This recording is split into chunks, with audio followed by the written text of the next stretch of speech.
I'm an American. Yo entiendo el sentimiento que estamos pidiendo cuando según sin documentos uno no tiene derechos. Sigamos la verdad de nuestro lado, la tenemos, ya sabemos que las acciones ilegales son las de ellos. No other city on the US-Mexico border has a more intimate relationship with the wall than Tijuana. For Olmeca, a hip-hop artist who lives in the US but has family on both sides of the wall, it has defined his music.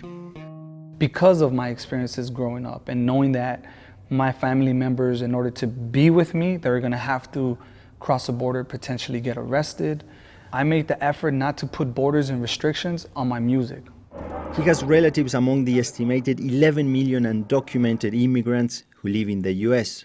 Trump's anti-immigrant rhetoric has left Olmeca dreading the prospect of his family breaking up. I had a family member that had to go into a government building, and from the moment that we got the scheduled date to the actual date, there is a lot of tension, there's a lot of arguments at home. Because why? Because of the fear. There's a very real fear that anything could happen to our families at any given moment. If deported, his relative may end up here in Tijuana. The city receives more deportees than any other along the border. For the deported, it's a painful paradox.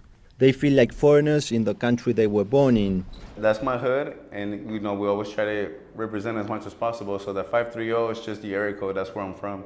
Chris's tattoos tell the story of a life involving gangs, guns, and drugs. He spent his teenage years in jail in the US, but was deported to Mexico because he was born there. He was dropped into a place he barely knew, having to speak a language he had already forgotten. I think about what I want to say in English, and then I have to translate it in my mind to be able to say it. And some words I can't even pronounce in Spanish, so that's really the reason why call centers have worked out for me.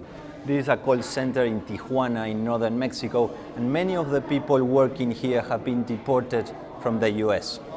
It might be surprising to people in the States to know they are talking to tattooed ex-gang members. Chris is a supervisor here and doesn't even think of going back to his old life. But the new one hasn't been easy.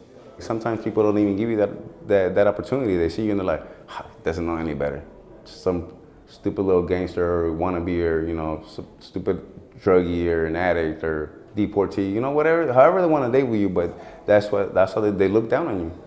If the US president keeps his promises, the challenges here in Tijuana may not only be a bigger or higher fence. A wall of prejudice is another obstacle many could face. Juan Paullier, BBC News, Tijuana.